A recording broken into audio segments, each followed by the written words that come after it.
everyone and welcome back to my channel. If you're new here, then hi, I'm Hazel. I make lots of finance and savings videos to help you reach your financial goals, and I really hope you enjoy your first video if you are new here, because today's video is all about savings, how to reach your goal, be it a small goal or a large goal. It could be buying a new car, it could be saving for your first property. This video is going to really help you. It's going to give you some tips on how to reduce those outgoings, on how to change your mindset and how to save those dollar bills. So I really hope you find this video helpful. So applying all these tips is what helped me to save over £25,000 in a 2-year period when saving for my first house. And since then I've continued to save, and here we are, I've saved a load more since then, and I'm really thankful, and I'm going to continue applying these tips. So now that they're tried, tested over a couple of years, and I know that they've worked for me, I really hope they work for you too, reaching your goals. And let's get straight on into it. So step number one, I feel, is like quite a basic step, but it's just going to be something that's going to make it a lot clearer, and that is to make a plan.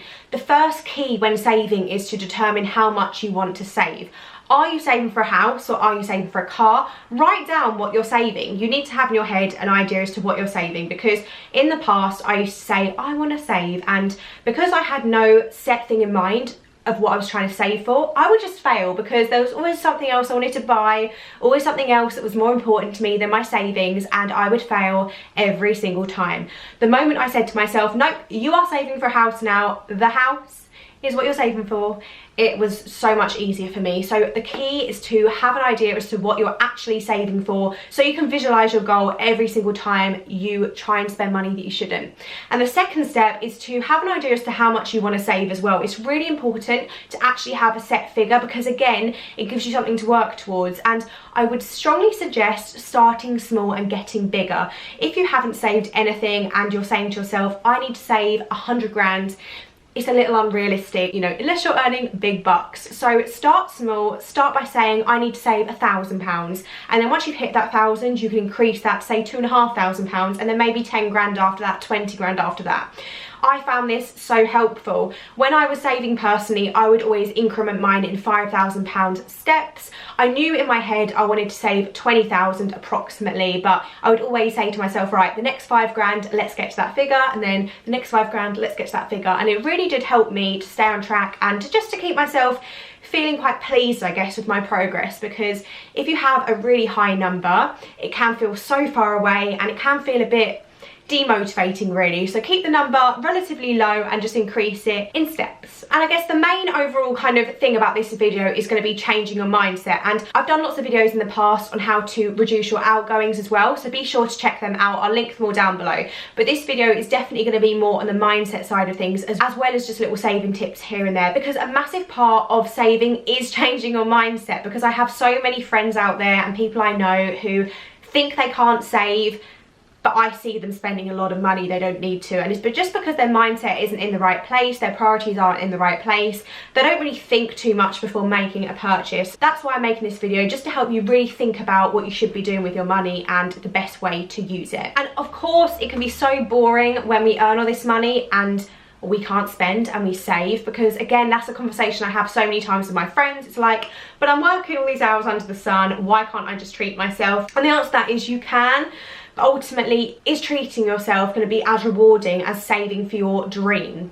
That's what I kind of try and tell myself every single day before making any big purchases. So there's various methods out there on how you can budget your salary to help save, and one that I suggest you give a try if you haven't saved before or you find saving really difficult is to work out what your outgoings are. And I'm talking just essential outgoings. I'm not talking things that you don't need like Netflix. I'm talking purely essentials like your bills, you know, your house, your rent, that kind of stuff. Whatever money you have left each month, split that into two. Half of it can be for you to spend on yourself, and the other half can be for you to save. And that is a really good starting point. So effectively, you're giving yourself 50% of your spare money to save and 50% to spend. So I feel like that's a really good balance. It's a really good starting point when learning to save, because saving isn't something you can just do overnight. It does take time to change your mindset and to want to do it, I guess. So to make little steps gradually can be a lot easier than making a massive overnight change and then falling at the first hurdle because you found it so difficult sacrificing everything. It's not about sacrificing everything, it's everything in moderation. Just like food, it's the exact same thing with spending money. Now, a really good thing you should do is save automatically. So instead of transferring money from your salary into your savings account, which can be quite difficult, I suggest you set up a direct debit. So decide how much you're going to save each month and set a direct debit up on the same day of all your bills. Now, if you haven't done already, I'd suggest to have all your bills going out on the same day as well if you can.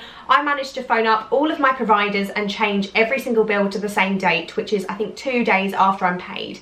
It makes life so much easier because I'm paid, the money comes out almost straight away and I know what I'm left with. So make your savings one of your direct debit outgoings so that you feel like it's gone. And another thing I'd suggest is to set up a separate bank account not linked to your main bank account. So if your main bank is with provider A, for example, set up another bank with provider B, which isn't the same online banking app. It's a completely different app. And maybe don't even download the online banking app. Don't allow yourself to be able to transfer that money back to you. Put the card away somewhere and only use it in an absolute emergency if you really need to.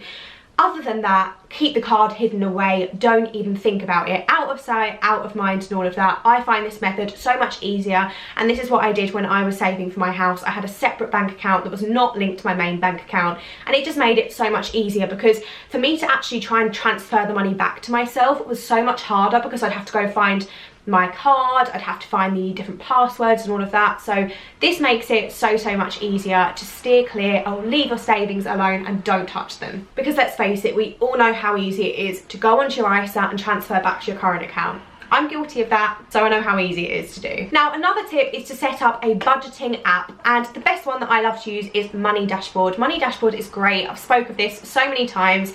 It's basically an app that allows you to understand your outgoings, to understand what you're spending money on, and it's a real eye-opener for someone that isn't really sure where their money goes. Lots of people out there say, I don't have any money left at the end of the month, I don't know where my money goes. Well, use an app like this. It helps categorize all of your outgoings into different categories, and you'll start to see where that money is going, and you'll start to see if you're spending it on things you don't actually need. So they're great apps. I'm not going to go into it too much more because I have spoke about that a lot of times on this channel and I don't want to bore you guys, but please download it and give it a try. It's free to use and it's a really good app. Another tip, which is such a good tip, and it's actually something I found online which I thought, that is genius, I wish I did that, is to make your online banking password your goal. So if you're saving for a house and you think you may save that, say in 2023, make your goal My House Funds 2023 or something like that, because every time you log into that bank account, it's reminding you what you're saving for, and hopefully it will help you to steer clear of spending that money. Another great tip out there that I saw is called the 30-day rule, and this is something that I apply in my everyday life too. Not if I'm heading down to Home Bargains or Poundlands or anywhere like that. I must admit, I do go to them places a little bit too often, but if I'm making a bigger purchase, say for example, I'm going to Topshop or River Island or somewhere like that, and I'm buying an item which is costing, you know, a significant amount, 20, 30, 40, 50 pounds.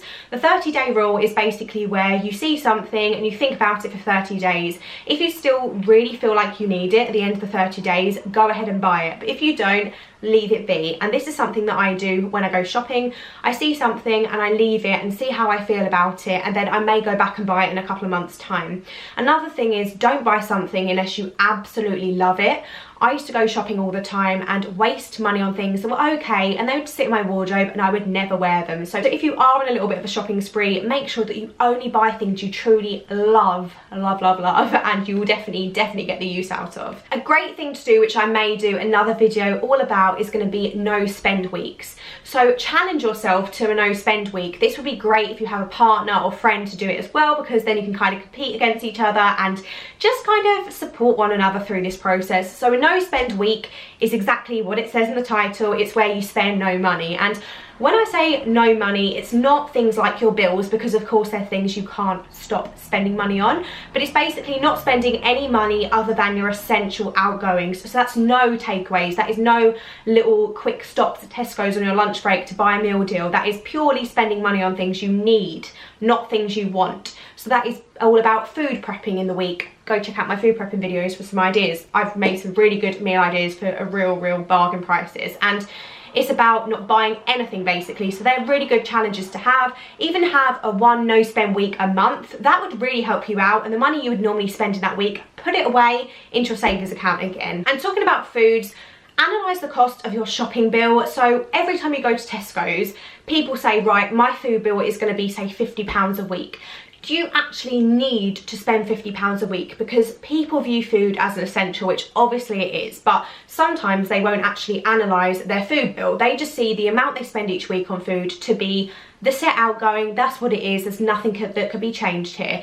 That is just not true. If you're buying, say, bottled water, that's quite expensive. If you're buying fizzy drinks, again, they're expensive. They're not things you need. And of course, it's not about reducing the quality of your life. You know, I get a lot of enjoyment out of my food. I'm sure a lot of you guys do as well. But it's just being sensible and smart with them decisions. You know, you don't need every single meal to be fast, quick meals from Tesco's, because they're so much more expensive. You don't even need to shop at Tesco's. You could shop at a cheaper store like Asda's or like Aldi, for example. I mean, I mix up my shopping. Some weeks I go to Tesco's, some weeks I go to Aldi. You know, it just depends on how I'm feeling that week, I guess, and where is closer to me. But it's good to try different shops, to switch it up, and it just helps to reduce that outgoing further. So do have a think about what you are buying each week when you do go shopping, and do you really need what you're buying? Are you buying branded names over things that could be a little bit cheaper if you just buy the Tesco version? And again, stop wasting food. So if you're someone that cooks quite a big dinner in the evening and then you always have leftovers and you leave it and you chuck it in the bin, please stop doing this. Even if it's not a big portion, you can make a meal of it. So let's say, for example, you made lasagna and you have a small portion left over and you think, that's not enough for lunch tomorrow, so I'm going to bin it. Don't. Get yourself a little bag of salad. You can have that with your lasagna and have a lovely lunch for the next day at work. This is going to stop you spending money at work, and it's also going to stop you wasting food. So I think that's a win-win right there. Just try and be as efficient as you can be with any food as well. And I know it sounds silly going on about food, because I feel like this has been a big chunk of this video, but I found personally for me, when I was trying to save, food was actually the biggest thing that helped me to save money, because I was that girl that used to go out for dinner all the time, multiple times a week, spending a lot of my salary on food. At one point, guys, I spent about £600 in 1 month on food. I'm not going to lie to you. Me and my friends went out nearly every single day, lunch, dinners, etc. over one Christmas period a few years ago, and we spent nearly £600 each. Now, I can't even tell you how that happened, okay? I cannot. Yes, alcohol may have been involved too, but that's a lot of money to me. And now I don't even go out for dinner once a month. It's probably once every other month, maybe sometimes once a month, but you know, it's about limiting that right down. Having meals at home with your friends, getting them round, cooking a nice meal together. You can have just as nice of a time, but cook at home. Thinking twice about store sales. Now, we all know what it's like, Black Friday or sale this weekend, whatever it is, and you think, oh my God, this sale is amazing. I need to go mad. I need to get everything whilst it's cheap. I've been there, done that, still do that to some extent sometimes, and it's just a no-no. You pull up, you know, you go to the high street, you're thinking, right, today I need to go into Boots because I really need to get this moisturiser, for example. Kind of an essential, you know. You walk in there and, oh, you walk past Topshop on the way and there's a 25% to 50% off sale, and you think, oh my God, I need to go in there because, you know, don't know when the sale's going to be next on. You didn't need to go in there, you didn't plan to go there, you didn't need any more clothes, and you're just going to spend money that you didn't need to spend just because there's a sale on. And I just think this is silly. Sales are constantly on. When you do need to buy something, maybe wait for a sale before you spend money at that point, but you definitely don't need to go sale shopping if it wasn't planned. When you are buying something, calculate by the hours how long it would take you to actually make that money. So if you're buying something that's £40, sit back and think about how many hours of work would I have to work to make this money back up, and start thinking to yourself, is it actually worth it? Now, obviously this is a bit mathematical, obviously this is a bit overkill, but if you're someone that really does need to rein themselves back in and take control and change that mindset, then just applying this for a couple of weeks when you first start your saving journey could really help you. Another great tip is to consider budgeting with cash. So take it back to the beginning of the video, I mentioned splitting out your leftover money after bills, say 50-50 for example. Now, if you know that you're going to spend say £200 this month on yourself and you're saving £200 this month, then the £200 that you're going to spend on yourself, withdraw from a bank account in cash so you can see this, because when you have a bank card, it is so easy to spend money and it's so easy to not realise what you've spent it on. we all know what it's like with online banking apps. Sometimes transactions don't show for a few days, sometimes the money doesn't come out, you forget you've even bought something, and then lo and behold, £50 has come out of your account and you've just bought something else on top of it the day later, and it's a disaster waiting to happen. So withdrawing the money means you can specifically see what you've got to spend that month, and it can make it a lot easier to stop spending the money that you should be saving. And as I said earlier in this video, these are all the sort of tips and mindset changes and lifestyle changes that I made when I was saving for my house. And if you've watched my other savings videos, obviously the title stated that I saved £20,000, which is right. So obviously I said 25 earlier, and I don't want you thinking I'm lying, but I did save 25 in the end. The 20 was basically my initial figure to buy a house, you know, to pay for all the fees, this list of fees, to have a little bit of money left over for furniture. But actually, by the time I completed on my house, I had saved 25 grand. So yeah, these are all tips I continued throughout that process, because I basically saved 20 by the time I exchanged on my house, but then after exchanging I still had a while to wait because it was a new build. So if there's any confusion around why I'm saying 25 now and it was 20 before, that is why. But yeah, I saved 25,000 when I was getting my first house, and since then I've continued to save, and I'll continue to save, I think, forever, because I'm a little saver. I love saving, but equally you guys know I love spending money too, because I do lots of hauls and stuff. So this video is not me telling you to, you know, live a really frugal life and to not spend a penny and to be miserable, but it's just about being sensible with your money and making smart financial decisions and kind of thinking before you spend money. There's nothing wrong with buying yourself a new handbag or a new dress, but it's just thinking about how you're going to feel the day after buying that. Are you going to have that feeling of regret and think, oh, I really shouldn't have bought that, you know? Or if you do buy something, maybe let it sit there for a week and see how you feel, and if you aren't that bothered by it, take it back and exchange it. It's just making smart financial decisions that you're going to feel proud of yourself every single month, and the more proud of yourself that you start feeling, it kind of just gives you that drive and incentive and desire to just want to keep going. And that's why it's so important to change your mindset out of everything. Mind over matter, basically.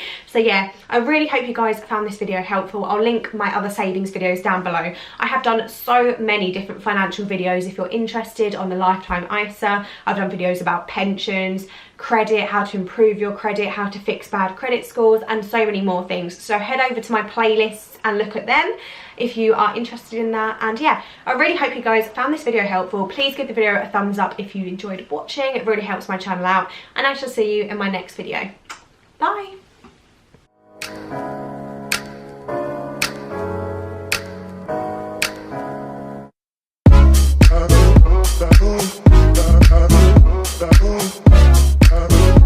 Boom.